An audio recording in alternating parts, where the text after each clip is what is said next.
Are we live? One, two, one. We're live. Good morning and welcome to today's live stream. Today we're going over the diesel shortage in the US and how it's likely to impact US stocks. I'll explain everything later on. We'll be looking at market upgrades and downgrades and trying to take advantage of them. I'll even probably be showing you some live trades. You'll see my entire portfolio, so you can see all my positions. You'll be able to see all my winning and losing trades. I'm completely transparent here.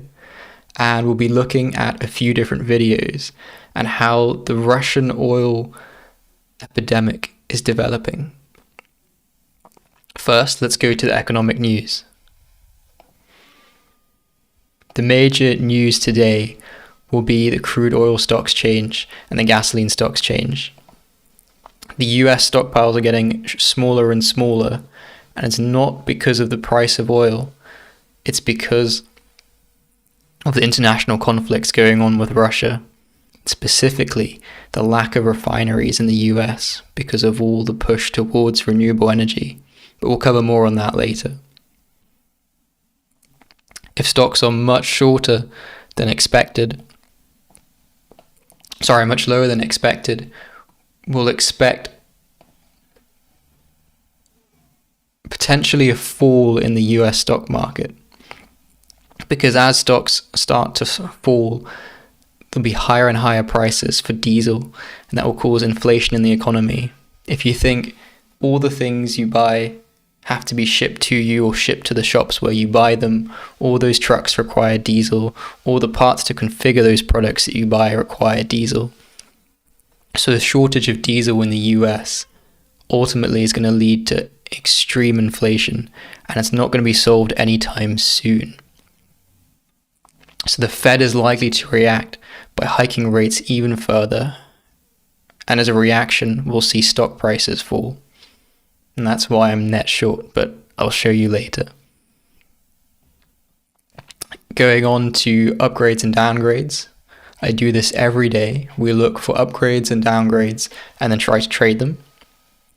We're specifically looking at the big analyst firms like Morgan Stanley, JP Morgan, Bank of America. We stay away from the smaller firms. Let's have a look together. Here's a downgrade, Porch Group.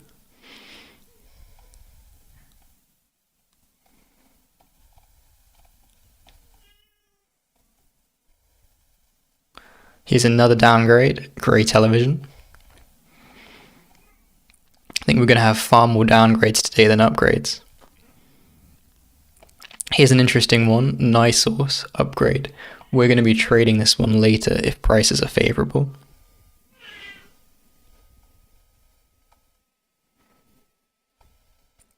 Another downgrade, Dominion Energy.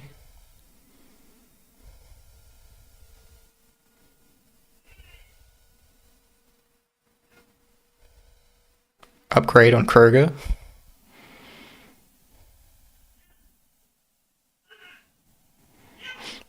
We want to make sure we're sticking to upgrades and downgrades from this morning, and then we can trade them as market opens. We want to avoid the news from yesterday, as that already be priced in.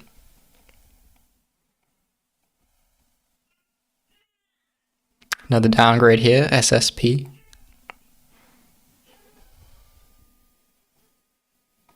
True Car upgrade. Here is our second one we'll be looking at today and hopefully trading live, IFF. It's International Flavors and Fragrances, and it's been downgraded by JP Morgan. I'll show you the charts now.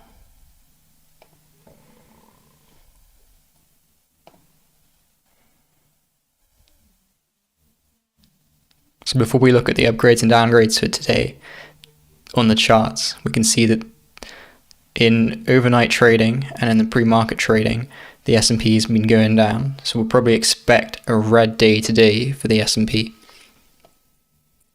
which is good for me because I'm net short.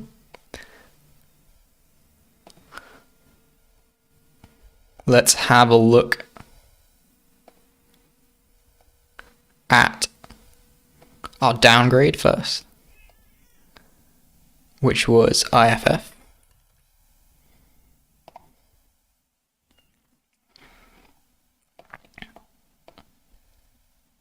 So we had a negative revenue for earnings on the 7th of November, and the stock price has fallen dramatically since. But now we've had a further downgrade, so we will be trading this today. I'm going to make a little note for us. Downgrade. That was by JP Morgan.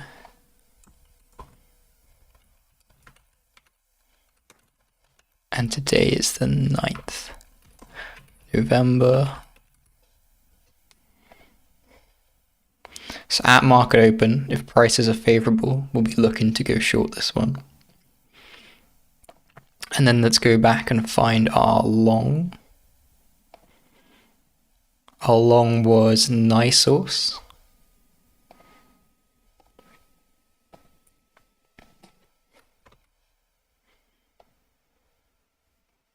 So this went through an upgrade.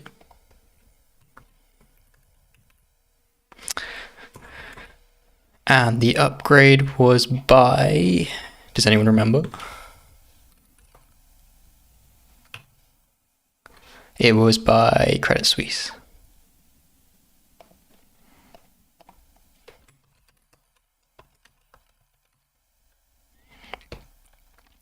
And that's the 9th of November as well. So we'll be looking to go long.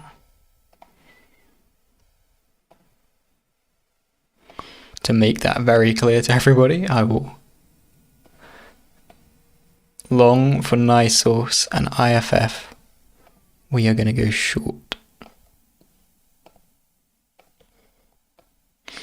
At the market open, if we don't get a gap down or gap up, we see reasonably similar price to yesterday's close. To me, it shows that the new information has not yet been priced in, and then we can go for our short or the long. And I'll show you the trade live and if we make a loss or a profit.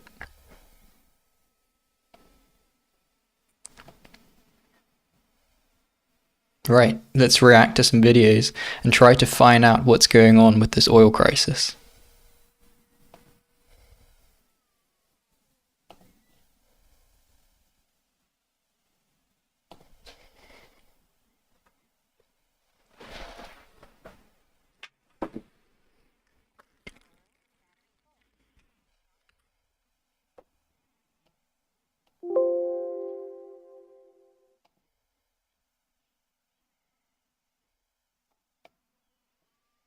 The real dangers of the diesel shortage that no one is talking about.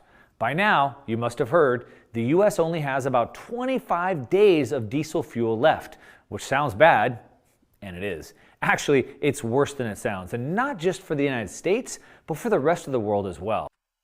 Those 25 days are if no more diesel comes in, so it's a bit misleading because there's always diesel being imported and exported all the time, but that's the net storage that if all the imports stopped. But what does it really mean to you and I? I've seen so many people, including Tucker Carlson on Fox News, talking about this, but no one has done the research to explain the problems, the risks, the reasons, and the effects. So in this video, I will break it all down. What's really happening, what this shortage means, why it's really happening, how to fix it, and what you need to be aware of so you can navigate this correctly for yourself, your business, and your family. So let's go. All right, welcome back. Now we have a video today where I'm gonna dive into some research to help you understand what's going on, because most of the information you're getting is not conclusive, at least what I've been able to see. So I figured, well, I'll go do my research on my own. I wanted to know what was going on, and I might as well share it with you. Now, I'm gonna ask you a favor. I don't ask a lot of you guys. I spend a lot of time Shout out to Mark Ross. Go and find this video, like it, subscribe. Making this content, but I'm gonna ask something of you, and that is, don't just listen to these videos. I want you to take these ideas, these videos, and think about them, and then go discuss them with other people. Samuel Adams said, it doesn't take a majority to prevail, but a small irate minority keen on setting brush fires in the minds of men, which is why I use that term, lighting brush fires. So don't just watch this video. Take these ideas, go discuss them. Most people have all the wrong information. You're gonna have the right information now. Just go discuss these ideas. Now, if you wanna share the video, great, go ahead and share the video as well. But at least go discuss these ideas. Okay, so what's really going on? Let's understand what's really at play here. If you're listening to the President Biden on Twitter, which of course he doesn't write his own Twitter, but if you're listening to that, you're getting all the wrong information. So what is really happening here? Well, of course, as the headline says, if you want to get a balanced perspective of what's going on in the world, you want to look at the extremes. You want to look at what your own government is saying, and then all the enemies of your government and what they're saying. The answer is probably somewhere in the middle ground. As the diesel supply, the diesel gasoline that we have is at a 20-year low. It's 20% below our 5-year average. We have a very, very, very short supply of diesel.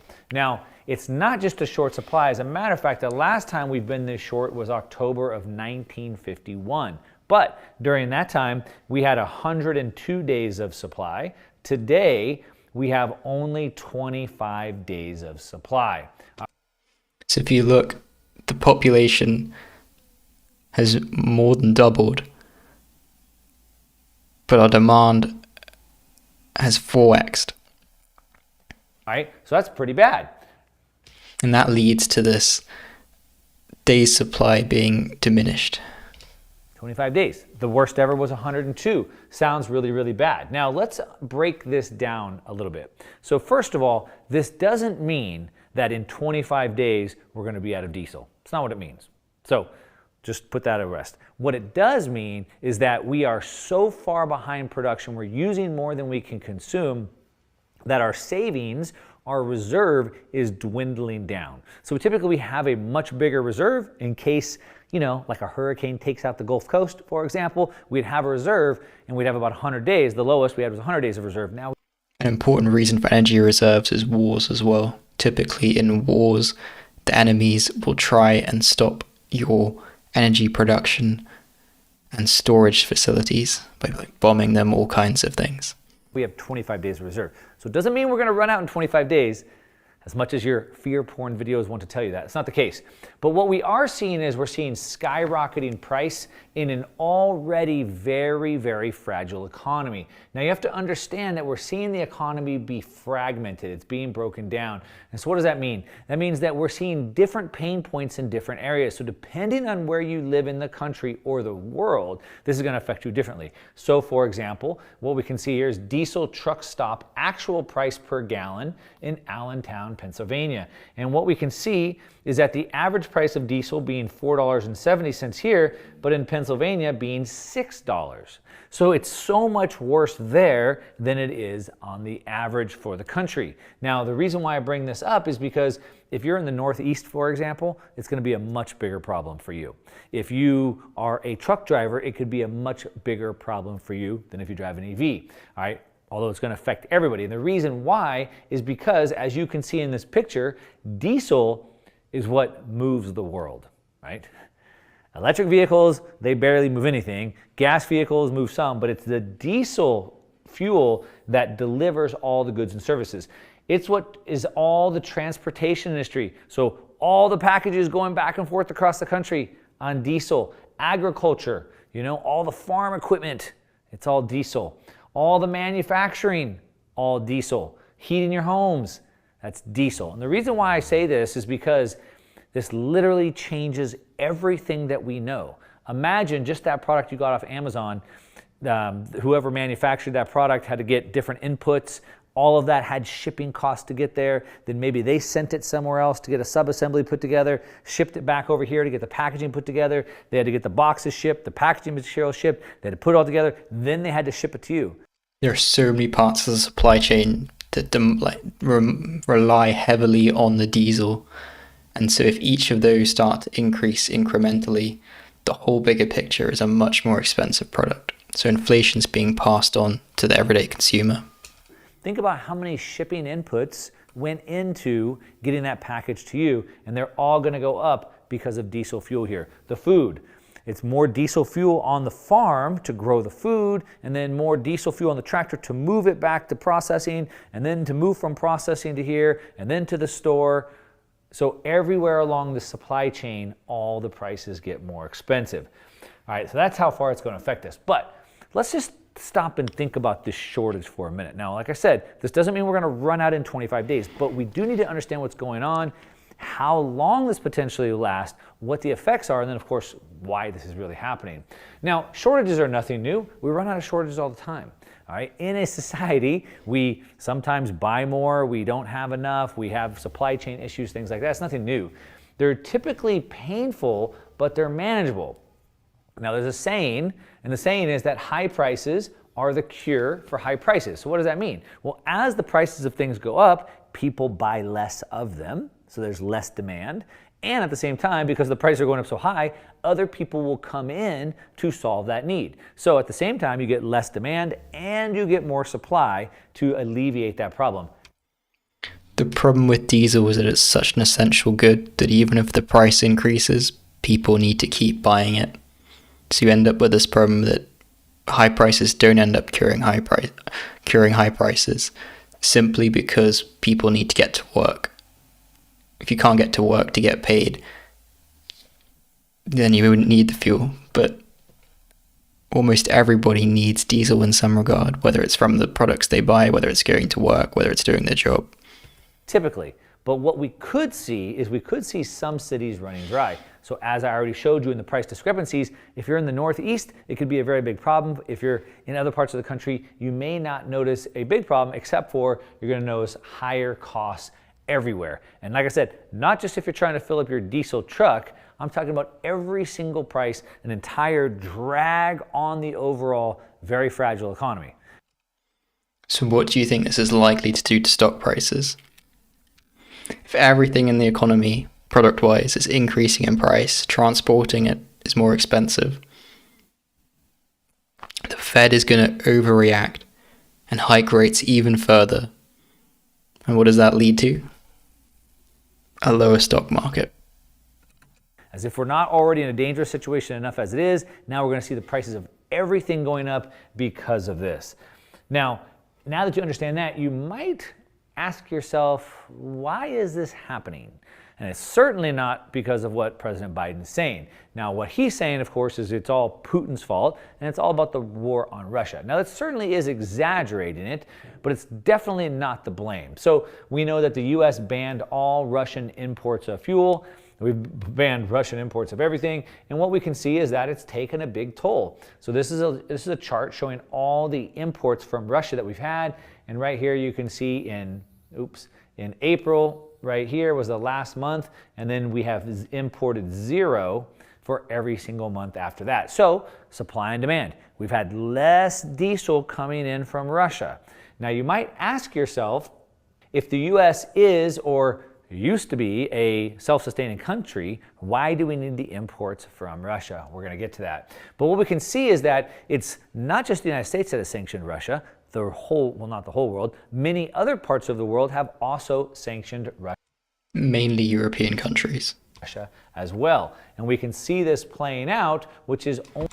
But later on, we'll talk about the countries that aren't sanctioning Russia and are actively forming alliances with Russia and how it's going to change the global economy forever. Only exaggerated the problem. Here's an article from Bloomberg. U.S. exports more diesel. So the U.S. is running short on diesel, but the U.S. is exporting diesel at a time when we need it and the costs of everyone's going up and we might have shortages, but we're exporting more diesel as global shortages fuel the competition. So it's not just a problem in the United States, it's the whole world. We can see that Europe is scrambling for diesel. Europe needs it.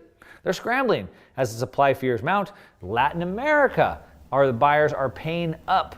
So they're paying more. So now we have this global competition. Who's going to pay the most? The U.S. pay the most, Europe pay the most, or Latin America pay the most? And so ironically, all these alliances to try and ban Russian oil and processed oil goods has actually led to those countries in an alliance fighting for oil with the remaining parts of the world and just destroying their own economies in the process. So this is causing a big problem, and we can see here U.S. fuel exports are draining domestic diesel and gasoline supplies. Exports. At a time we don't have enough, at a time when the American people can't even afford this, we are exporting because the rest of the world is in a dangerous situation. But why? What happened? It seemed like it wasn't that long ago that the world had plenty of diesel fuel. So what is actually behind all this? Is all Putin's fault? And as I said, I thought the United States was energy independent. That's what Trump used to say. Well, let's dig into that. All right, so it's not just the price of the oil. So President Biden has been all over Twitter lately. I've been retweeting some of his stuff. Let's look at the price of oil. It's really not that high at the moment.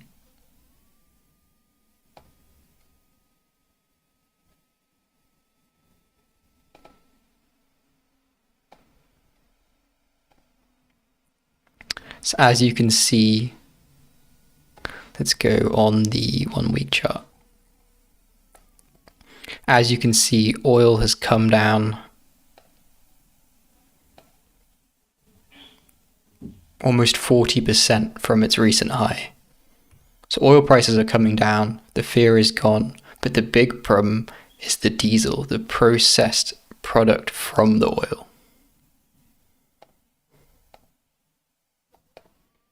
Stuff. If you're not following me on Twitter, you should. It's just the #1 @1MarkMoss. You can find me on social media, on Instagram and Twitter there. But he's been all over saying that the oil companies are greedy. They're booking record profits on the price per oil, but the gasoline at the pump is still too high. Well, you don't put oil in your car, all right? It needs to go to a refinery, and they take the oil and they refine it and they turn it into gas or they turn it into diesel. The problem that we have in the United States specifically is we have too few refineries. All right, at the gas station, on average, they make about 2 cents of profit per gallon. 2 cents of profit per gallon. In California, they put about $1 of tax per gallon. So they're saying, oh, these gas stations, they're too greedy, they're charging too much. They're charging 2 cents. Now that's the best case scenario. The tax is $1. Who's greedy? Anyway, the problem is, it's a good point. We have too few. Why haven't we seen taxes on oils reduced to help deal with the pricing issues? Refineries. Now why? Why do we have too few refineries? That is where we need to look at. So we can see diesel and gas refining capacity is too low to meet demand. Again, we didn't used to have this problem. Now we do. Why? That's what we should always be asking. It seems like things used to work. Now they don't. What changed? Well, what changed is that we don't have enough refineries anymore. Why is that? Well, it's for a number of reasons. What we can see here, this is the refinery output going all the way back here. What is this, 1985? And what I want to show you is this shows the amount of gallons or barrels that each refinery puts out, or total amount they put out. And what we can see right here in 2022, the latest number that we have of output, we haven't seen that low of output since back here in 2015. So we're basically back to where we were in 2015. So 2016 produced more, 2017 produced more, 18 produced more, 19 produced more, 20 produced more, and now we're going backwards. Now we're producing less and less and less and less. Why do you think that is? Let me know in the chat. Why are we producing less diesel and gasoline when we obviously need it? Well, the reason why is because it's too expensive. What we can see is that it says here, more than 1 million barrels a day of the country's oil refining capacity, or about 5% overall, has shut. They've shut it down. They've shut the refineries down. Why? It's shut since the beginning of the pandemic. Elsewhere in the world, capacity has also shrunk. It's nothing to do with the pandemic, by the way. By 2.13 million additional barrels a day. So in the US, we've shrunk our refining capacity. In the world, it's also shrunk as well. It says that there's no plans to bring new US plants online. Seems kind of weird, right? High prices are supposed to be the cure of high prices. So if prices have gone up and there's more profit, wouldn't it make sense for more refineries to come back online to deliver to meet the demand? But it says there's no U.S. plants coming back online, even though refiners are reaping record profits. So wait, if they're reaping record profits, why aren't there more refineries coming? It says the supply squeeze is only going to get worse. So this problem is not getting better. The amount of refinery capacity is going down. This diesel shortage that we're making a video about right now and you're hearing is only going to get worse. The price of gasoline you pay is only going to go up. Why? At a time when it's expected to get worse, or better for them, why would no new plants be coming online? It doesn't make any sense. Well, it sort of does.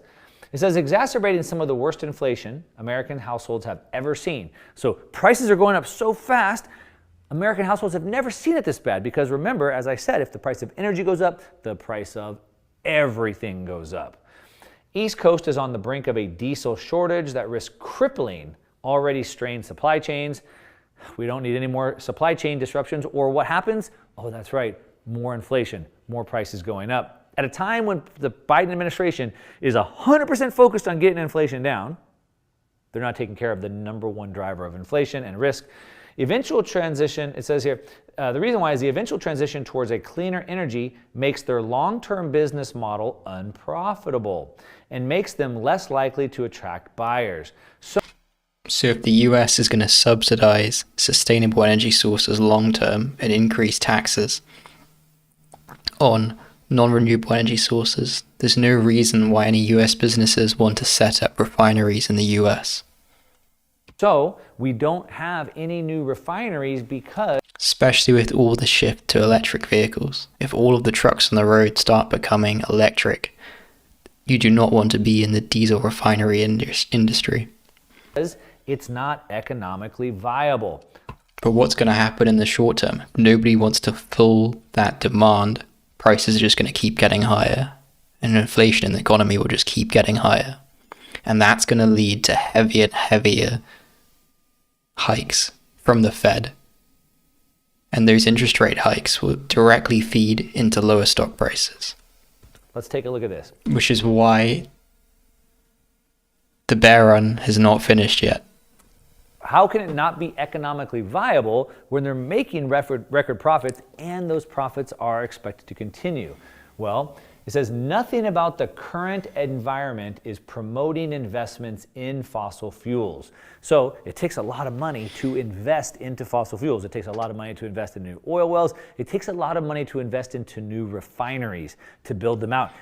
Not only that, but it takes an incredibly long period of time. And also once the refinery is set up, it's set up for specific... If you've ever studied oil, there are tons of different products you can make from crude oil.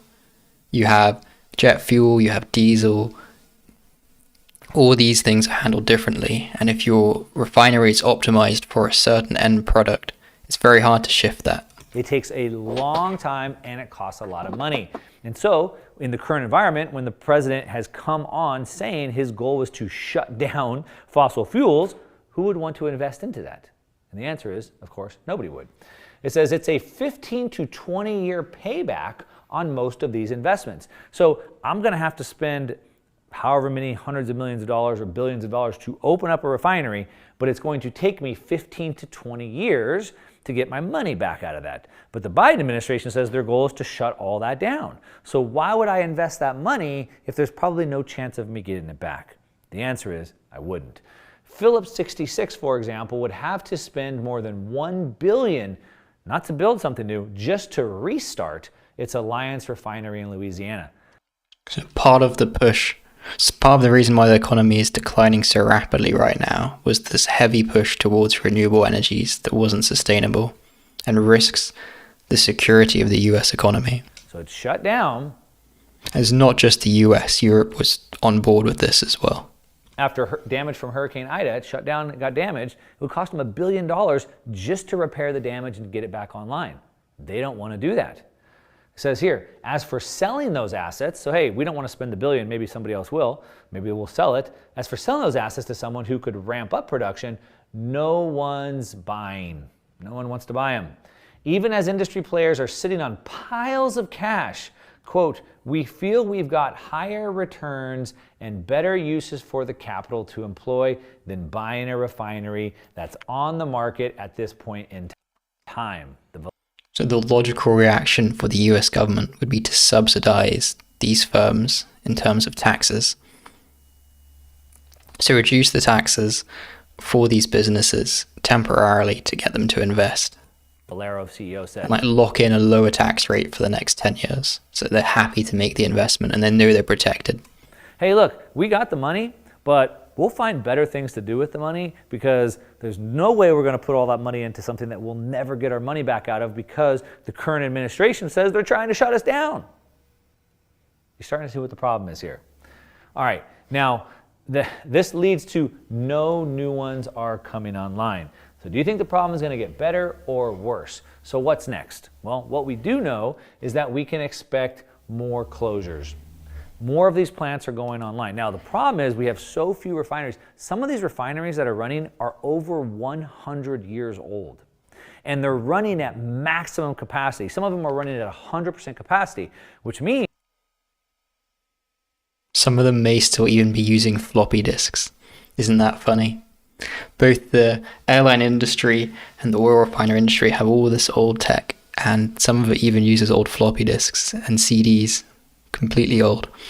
Means they need to shut down sometimes to like service and do maintenance, so they should be running at like 85% capacity. If they run at 100% capacity, that means they're going too fast and they're probably going to break. In addition, the ones that we have left are really concentrated around the Gulf Coast. Now, what if we get a really big hurricane that comes in the Gulf Coast and causes any sort of disruption, maybe a week or two disruption? Well, that 25 days of savings could dwindle down to 7 days or could dwindle down to nothing. So we know that there's going to be more closures coming because there's no repairs going into them. We also know that Russian oil logistics is in chaos ahead of more looming sanctions. There's a whole another batch of sanctions that's supposed to go through in the next couple of months, and the world doesn't know what to do about it. Because if we continue cutting off more supply, we've already cut off the supply in the US, we've already done it to ourselves. We did it to ourselves. And now we're cutting off the rest from the world. It's not rocket science here. It's not rocket science. In addition to that, now it's the whole world, so now we have competition. So check this out. Traders divert. That means there was a shipment heading for Europe. It was Europe bound of diesel, and now it's going to the US. So there was a ship. It said the two regions battle for supplies amid an acute shortage and soaring prices. Two tankers carrying 90,000 tons of diesel and jet fuel are heading from Europe to the US. So the US and Europe are meant to have an alliance against Russia, but now they are just fighting over oil and diesel. It's not going to be sustainable long term. Ultimately, Russia has won this war. The diesel is from the United Arab Emirates, UAE, and on Thursday, it changed its destination. So it left the UAE heading for Europe, where they really need diesel as well, because they need to move stuff around as well. And the US, the traders, bought it and said, whoa, whoa, don't go there. We'll pay you more money to come over here. What does that do? Well, if anything, it pushes the prices up even higher, which is what? More inflation, which of course is what? The problem the Biden administration is supposedly trying to fix, but of course they're not. All they're doing is exaggerating this problem. Now we can see another U.S. refinery is slated to close. It's only getting worse. We can see here another U.S. refinery is planning to close by 2024, maybe earlier, joining 6 others that have already shuttered. It's slated to close at the end of 2023 due to the financial burden of upgrading its infrastructure. Remember, like I said, some of these are over 100 years old. The financial burden of upgrading its infrastructure and to advance its decarbonization goals pushed by the Biden admin. So the Biden administration has put all these regulations on these refineries, these decarbonization goals. They can't even afford to keep the plants going. They can't afford to put the necessary repairs into them, much less meet these new decarbonization goals that the Biden administration put in. So we're just going to shut it down. We're just going to shut it down. And what does that mean? That means less gas. Less gas, same supply or same demand or more demand. That means higher prices for you, which means more price inflation. Are you getting the picture here? Closure of the Houston refinery would increase the risk of fuel shortages, of course, add pressure to fuel prices, push them up. soaring due primarily to President Biden's control and gas policies, but exacerbated by Russia's invasion, because we're losing diesel supply to Russia as well. Leave the United States structurally short of refining capacity for the first time in decades. The U.S. doesn't have enough refining capacity. So you hear about the U.S. being energy independent. We produce enough energy, but we don't have the refineries here to turn it into gasoline. We don't have the refineries here because no one's willing to invest the money that it's needed because of the long payback. And so this is a pretty big problem. There are no temporary fixes for this. This problem is not going to be getting better in the short term. To get refineries back on, the temporary fix is that prices increase exponentially. Could take 5 years. It's not really a fix, is it? 10 years. It takes years to do this. In the meantime, it's not good for the economy. Like I said, higher prices are to come because the price of energy underpins the price of everything else. I don't have a lot of good news. So what do we do about this? Well, one, we understand that this is going to be a problem. Now, depending on where I live and what I do for work, it's going to affect me more. If I'm in the Northeast, it's going to affect me a lot more than if I'm in the Southwest. All right. What are you going to do about it? Well, you need to be prepared for higher costs. So probably cut back on some expenses, start saving money to be prepared for when this inevitably goes up. More importantly, now that you know the real situation, the real problem, the policies that are causing this problem, remember, it all worked 2 years ago. Go talk about this. Go share it. Spread the brush fires in the minds of men. Like this video so more people see it. Hit that subscribe button so you know when I put new videos out. Share. Excellent video. Highly recommend going and watching it again. So how can we take advantage of the situation? Obviously, if you're an average consumer, you can save more, you can try and build up a safety budget. If you expect that prices are going to increase. But what can we do from an investing and trading perspective? Well, if you're trading, you'll probably expect the Fed to need to hike the rates further, as I've said before. So we should be considering short positions. Taking a position in oil is unlikely to matter when diesel is the underlying problem for the US.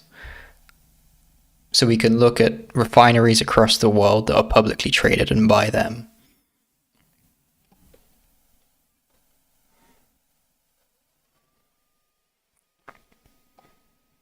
Markets open in 5 minutes, 4 minutes and 30 seconds.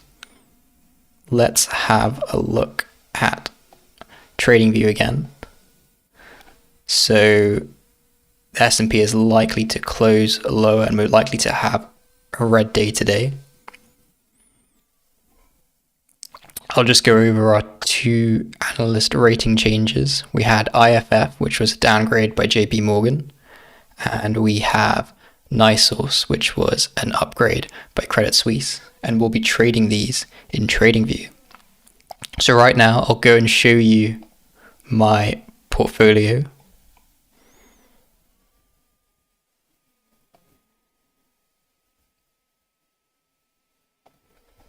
I have one long position in a solar company, and recently it's been down because of legal issues, but the underlying business is strong and is likely to come out better as a result of all the energy crisis problems.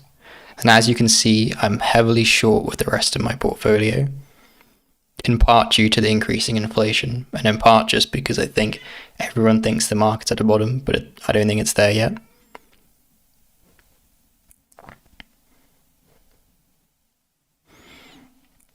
So the two stocks we want to trade today are IFF and NI. We'll be taking positions in the open. So NI is our long and IFF is our short.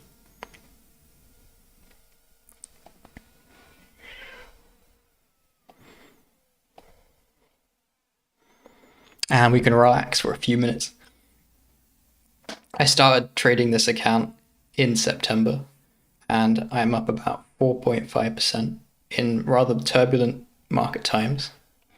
You can see my trading history. I have lots of green trades. I then rebalanced at the beginning of this month.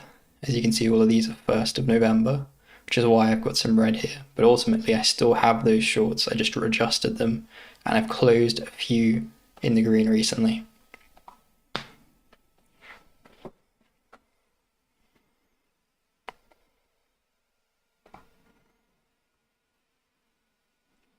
So 2 minutes till market open.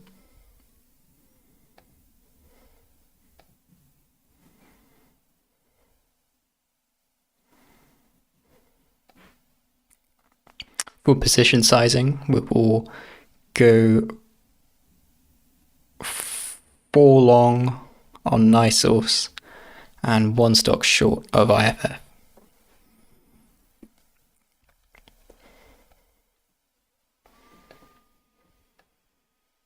You won't be able to see my order window, but you'll see the trade execute and show up on my list of positions. Again, disclaimer, this is not investment advice. I'm just being transparent and showing my own trades and putting my money where my mouth is. You do your own research and make your own decisions.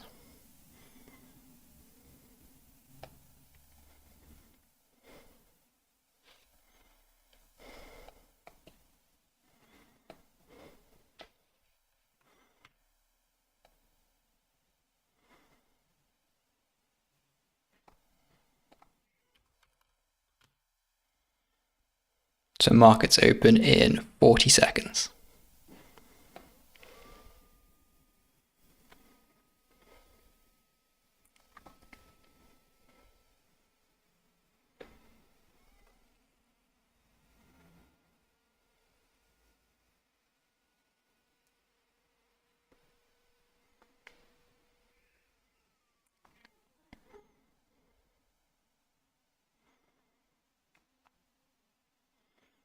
Ten seconds till market open.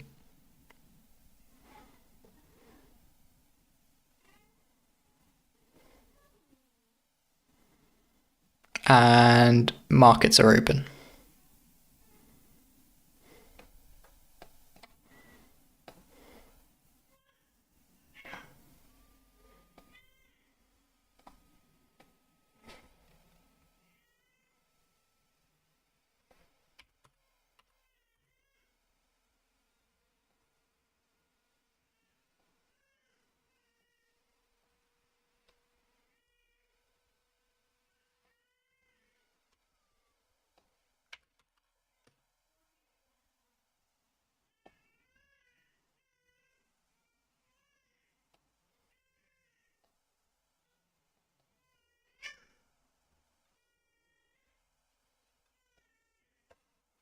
So it's taking some time to get a position.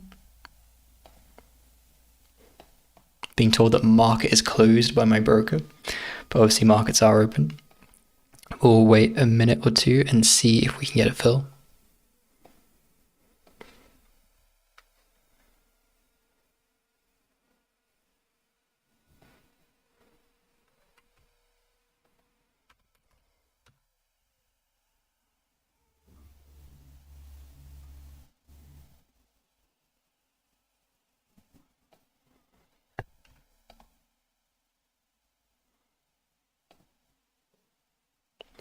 There we go. We've got our short in. Let's try get the long in.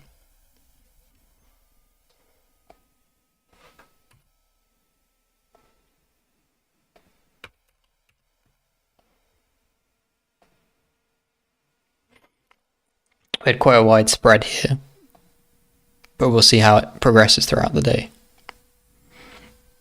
So that's a short IFF for the day, and there is our long NI.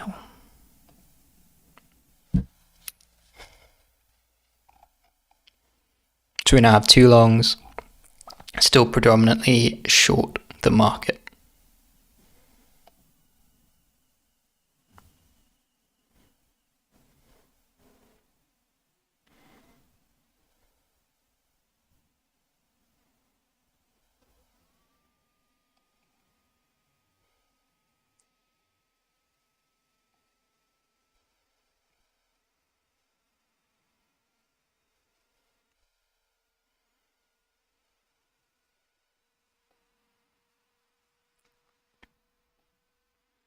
Overall, the S&P is down at the open. So we're likely to see a red day today, which is good for my portfolio. At some point in the future, I'm going to be making a weekly newsletter giving you all of my upcoming advice for how to navigate the market in the week ahead. And I'll let you know when I release that. I'll make it very clear to everybody, and you can sign up for that. It will be completely free. Let's continue researching the market.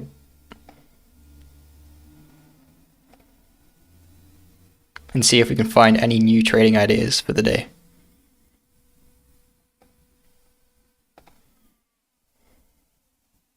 So it's nothing short of absolute carnage in the tech sector right now. In the last 12 months, over $3 trillion in value has been shared from the top 7 US tech companies. For context, that's 1.5 times the total value or total market capitalization of the whole FTSE 100. The likes of Apple, Amazon, Meta, So the reality is that most people that were new to investing in the most recent stock boom all bought the big tech stocks because they knew them, they bought the products. Most people have a computer that runs Microsoft Windows. Lots of people own an iPhone. People understand that Teslas are cool. They see them on the street. But most people don't understand that these stocks will actually perform very badly in a market downturn.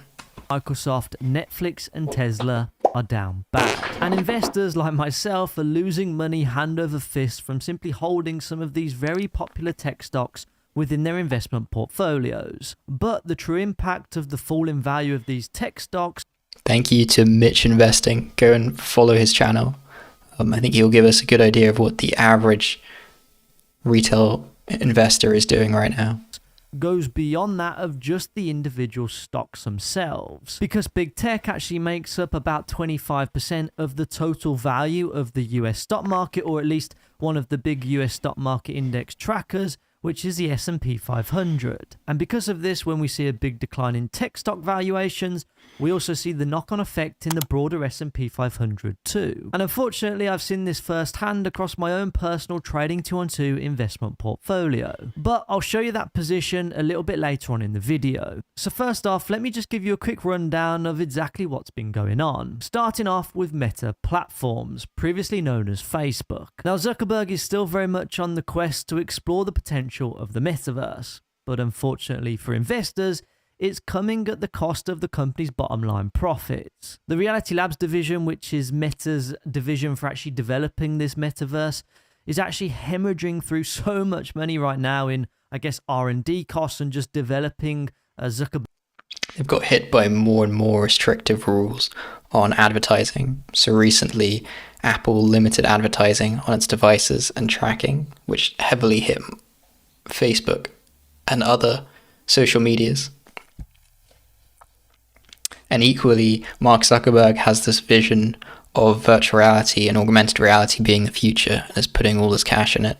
And long term, this may be the most phenomenal investment of all time, but it's likely that he won't be the company that survives and another company will start up and dominate the space.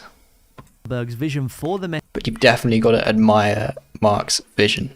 metaverse, and in actual fact, during the most recent quarterly earnings reports, it actually plowed through $3.7 billion. And that actually takes the total for the year up to $9.3 billion in losses for just this division alone. Now, for over $9 billion, if all you've got to show for it is some characters that look pretty much the same as what they did about 15 years ago on Wii Sports, then I can certainly understand why there's certainly some cause for concern amongst investors. I think everybody's always being too harsh on Meta.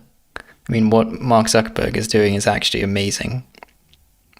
He's now got hand tracking that you can go through different menus very subtly while using AR and VR. He's building something new compared to most companies which are just following a set process and they have developed an edge and they just repeat over and over again. He's entering an entirely new industry where there's no proven demand. So he's developing these products and software and hardware where actually maybe nobody's going to buy them. And it's this incredible risk, and he definitely knows that. But if it pays out, it's going to be fascinating. But it's not just the fact that Meta are pivoting their business model on the whole away from perhaps their cash cow business in the form of Facebook and Instagram and into more of the development of the metaverse that's actually causing the issue. And instead, it's more the fact that Meta are actually providing weak guidance for Q4 and beyond, forecasting at the midpoint about a 7% decline in revenues year over year. And the reason why this is important to call out is because Meta platforms, typically or historically speaking, actually generate a huge amount of their total revenue for the year during Q4. The reason being they generate a huge amount of their revenue from advertisers, and advertisers naturally are going to be spending more money in Q4 in the run up to Christmas. But as we face into a recession and extremely high levels of inflation, it's clear to see that advertisers are now actually spending less money on advertisement space with companies like Meta, which is drastically affecting their top line revenue. So with revenues on the decline and with forecasted expenses due to rise over 19% thanks to all of the investment going into the metaverse, it's clear to see why Meta's stock price has absolutely taken a beating and is now actually trading at lows that we haven't seen since 2016. Part of the recent declines for Meta stock has been analyst ratings have fallen significantly over the past few weeks. So that's why it's continued to go down, even though there was a slight rally in the US markets in general.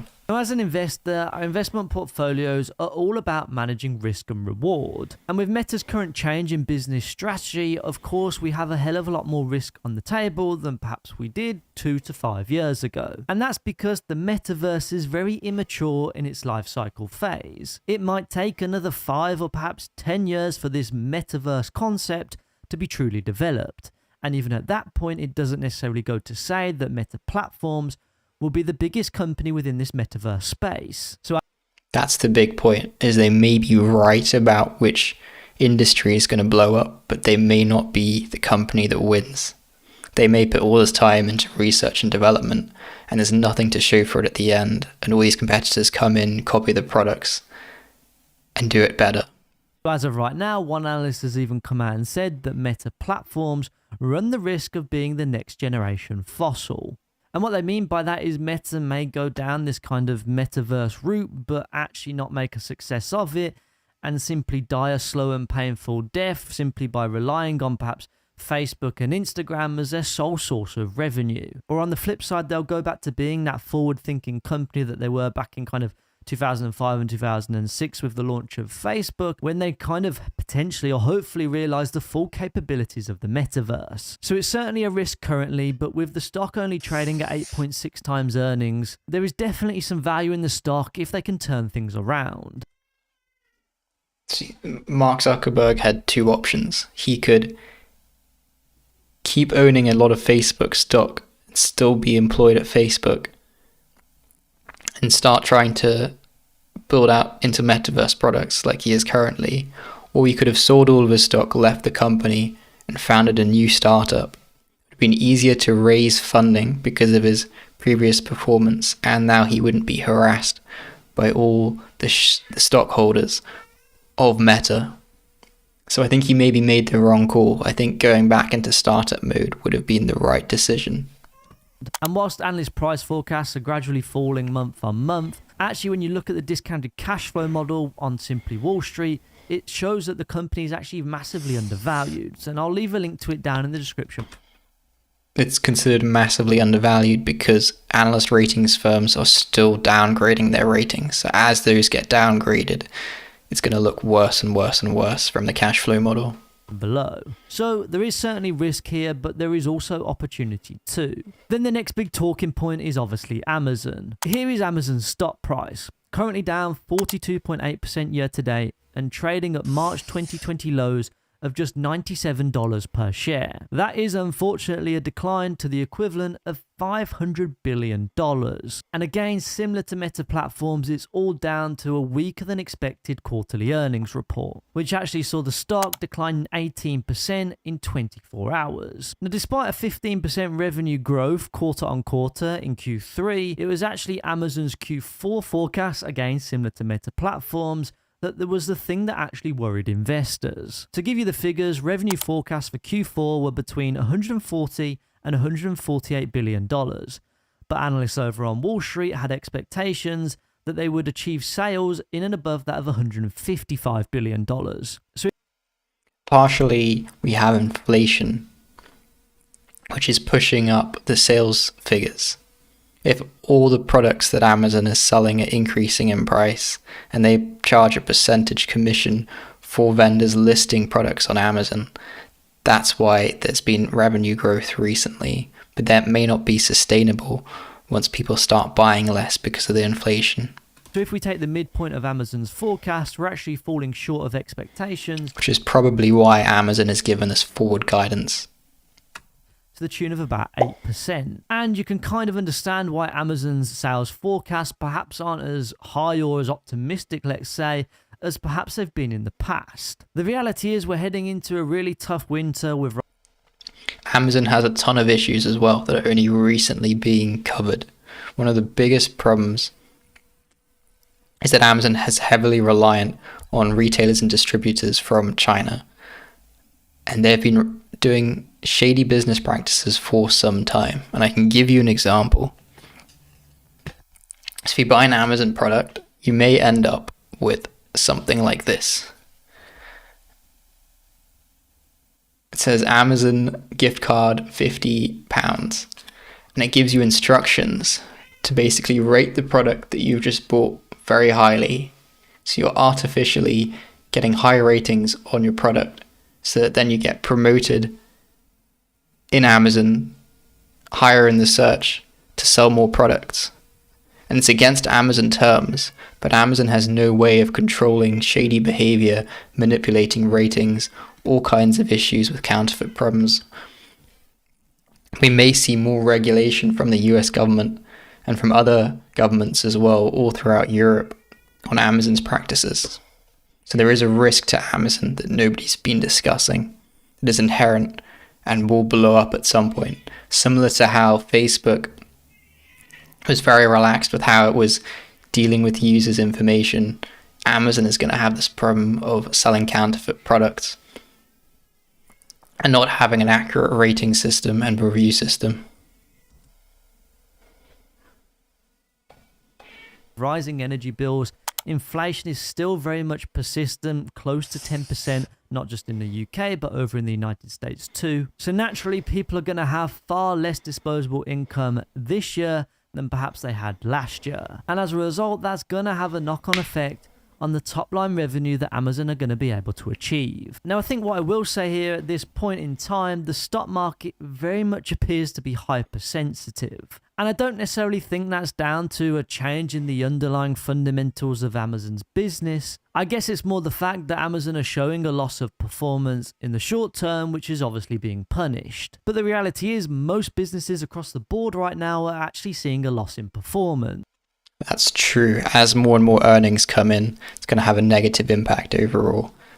And then as Wall Street starts to catch up and the analyst ratings start to come in, those will be downgrades as well.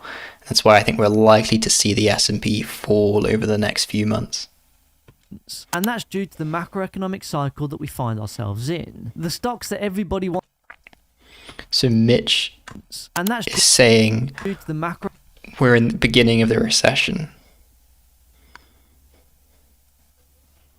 Let's see what his take is on what he should be doing with his portfolio if he thinks we're at the beginning of the recession, which means that prices are likely to fall more. Economic cycle that we find ourselves in. The stocks that everybody wanted to hold during the pandemic are now no longer the stocks that anybody wants to hold within their investment portfolios. Now, what I mean by that is stocks like Meta and Amazon were actually up triple digits from the March 2020 lows. But unfortunately, now they're absolutely tanking to multi-year lows once again. So tech stock holders of the past 2 years have gone from feeling like an investment genius like Warren Buffett to now perhaps having the same track record as an absolute degenerate gambler. But then on the flip side, energy stocks have actually seen the opposite cycle. From the March 2020 lows, the likes of BP actually continued to decline an additional 22%, but now is actually up 147% since then, thanks to the change in the macroeconomic environment. I guess what I'm trying to demonstrate here is that the stock market is cyclical. At different periods of time,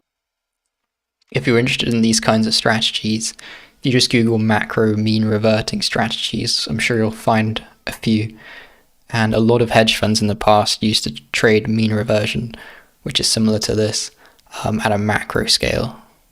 So if oil prices were higher than long-term averages, they would go short oil, and if stock prices were lower than long-term averages, they'd go long oil, and then hopefully craft a portfolio that takes advantage of these wild price swings. Different stocks in different industries will be favorable at one point but unfavorable at the next. And as of right now, for all of the tech stock investors out there, it's obviously a far less ideal time to hold tech stocks within your investment portfolio. But then on the flip side, if you do still believe in the underlying fundamentals of the businesses that you're investing into, it's certainly a fantastic opportunity to accumulate more shares within your investment portfolio as the price of those shares fall down in value. So whilst we're on the topic of accumulating more shares, now let me dive into my trading. So Mitch is advocating for buying more and more as you're going through bigger and bigger losses. But earlier in his graph, he did say that we were at the beginning of the recession, so maybe he should hold off for a bit. But I understand he is averaging into the market, which is the predominant advice for the average investor.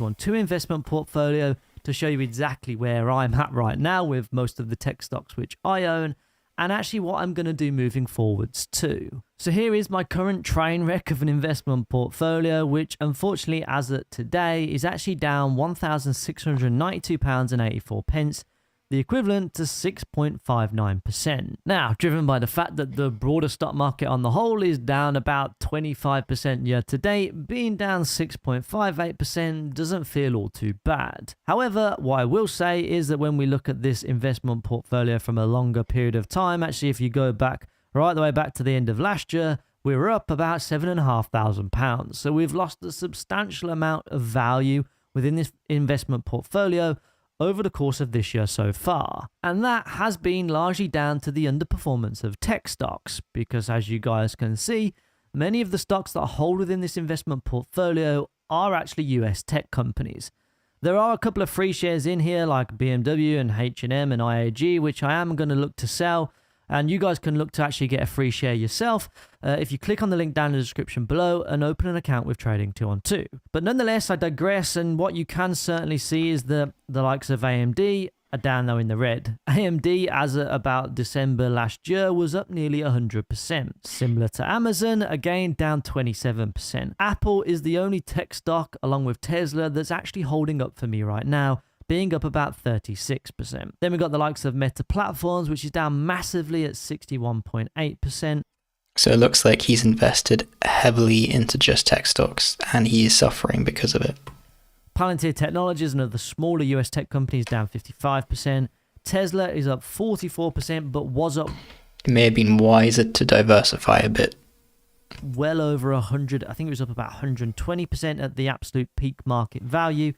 And even my But equally, it's a completely different strategy what he's going for. He's long-term investing, he's buying over time, and we're taking the perspective of trading where we can get in and out, we can go short. So, and kudos to him for sharing his portfolio even though he's been down. Vanguard S&P 500 ETF isn't exactly holding up all too strong, just seeing about 3% worth of gains. But nonetheless, as I said, I don't believe that the underlying fundamentals of these businesses have changed.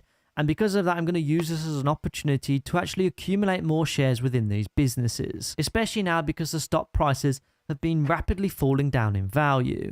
So let's make a couple of live investments. Starting off with AMD, I'm going to purchase one additional share within the company today at £52.87. Going to dive into Amazon, and we are going to buy an additional 0.5 of a share in Amazon today for £41.24. Then we're going to take a look at Apple. I'm going to increase my position from 54 shares to 55 shares. I'm not going to buy 55 shares. I'm going to buy one share for £130 and a few pence. Then we are going to look at Meta Platforms. Annoyingly, I've had a few free shares. I like the transparency of this person. Shares, so we've got 16. I'm also trying to have the same strategy of being transparent, except I'm taking it from a trading perspective. Let's have a look at our trading positions.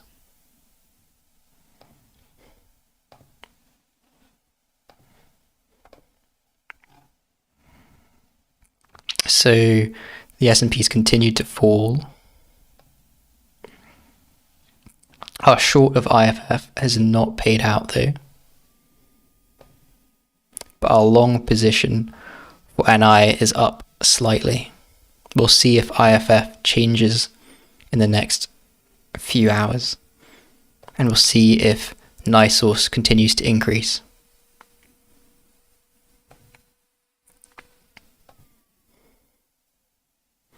We saw a similar pattern on the 7th of November, where we have this large fall and then a green candle.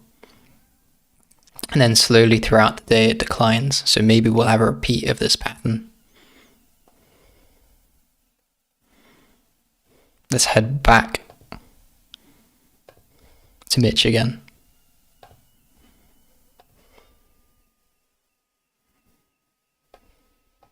.2416008 of a share right now. However, today I am going to just round that up a little bit more. An additional 0.5 of a share today onto my Meta platform. What are your thoughts on Meta as a whole? Would you hold it in a portfolio? Do you think it's worth the long-term risks? It may be the biggest company in the world in 10 years' time if Mark Zuckerberg's plan goes ahead, but equally it may be completely worthless and bankrupt in the next few years if it doesn't work out. Position. Tesla, again, another company that has absolutely tanked in value as of late. We will add an additional. Tesla had recalls recently, and maybe the hype has ended for Tesla. It might be a short for the foreseeable future. Additional 0.5 of a share today. You see, most people will buy stocks when they're hyped and increasing a ton in value. So Tesla was booming, it was on the news all the time. Everyone thought it's time to buy. But reality is that means it's overpriced. And it was not time to buy. So as he said, he was up over 100% previously, but now he's only up 43%, so he's lost a ton. Even though he's up net, it may not continue to go up and may continue to go down. My Tesla position, and then absolutely finally, I'm going to add an additional position to my Vanguard S&P 500 ETF. We are going to invest in 5 additional units of the S&P 500 ETF today for £316. And 75 pence. So that's where I'm at with my investment portfolio, guys. I'm not deviating from the strategy. I'm continuing to cost average my way into the market. But be sure to let me know what you are doing with your investment portfolio down in the comment section below. But what I will say is whatever you do, keep your head. Don't go on to make any rash decisions within your investment portfolio because better times will always come around. So it's nothing short of... Better times don't always come around. Especially at the stock level, lots of stocks go bankrupt. I mean, even if you look at the last economy that was in a massive boom, that was Japan. And if you look at Japan's performance over the last 30 years, I think most people would not be happy with the performance. So over the last 30 years, if you held the main Japan index, you'd only be up 15%. If you consider inflation over 30 years is significantly higher than that, you've actually net lost money when you adjust for inflation. So there aren't always necessarily better times ahead. And dollar cost averaging in makes sense only if markets go up over time. If you're a trader, on the other hand, you can take advantage of times when you think markets are going to go up and down, and there's higher risk to that, but you have more control. And you're not just making assumptions that the market will always go up. For our final video, let's look at India's reaction to the Russian oil crisis. I can say a lot about India-Russia relations. I think the fact that I'm here today with a delegation to review our cooperation, to see how we can take it forward, to create a long-term sustainable basis, I think says most of all. For us, Russia has been a steady and time-tested partner, and as I said, any objective evaluation of our relationship over many decades would confirm that it has actually served both our countries very, very well. So India isn't giving into this pressure from Europe and the US to follow the sanctions. And they're actively trading with Russia and encouraging that relationship as it's benefited both Russia and India historically. So if it has served my So they're making the wise decision for their economy and for their people. country very, very well for many decades, I think you can see the obvious interest and commitment I would have in keeping that relationship strong and steady. As regards, the oil supply issue, first of all, there is a stress on the energy markets. Okay, this is a stress which has been created by a combination of factors, but as today the world's third largest consumer of oil and gas, a consumer where the levels of income are not very high, it is our fundamental obligation to ensure that the Indian consumer has the best possible access on the most advantageous terms to international markets. And in that respect, quite honestly, we have seen that the India-Russia relationship has worked to advantage. Good for India for looking after its people. So if it works to my advantage, I would like to keep that going. I wish we had more of this kind of policy throughout Europe and the US.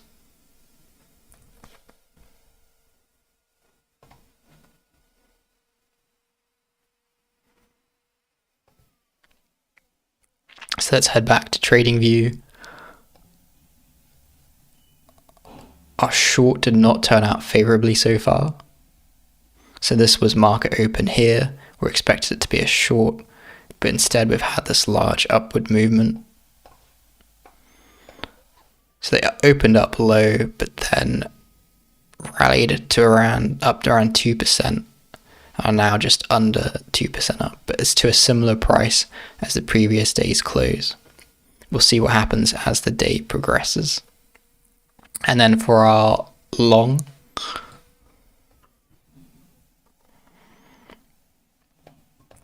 we've had some upwards movement. So this green candle is today's open, and we have moved up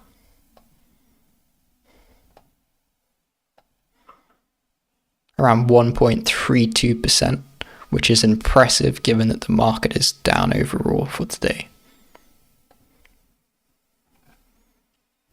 So a good trade for our long position today for our upgrade. A not as good trade so far, but I'm going to continue holding it, and it looks like there is some weakness forming now. So hopefully we can break even or even make a small profit. I think that is all I wanted to talk about today. Hope you all have a wonderful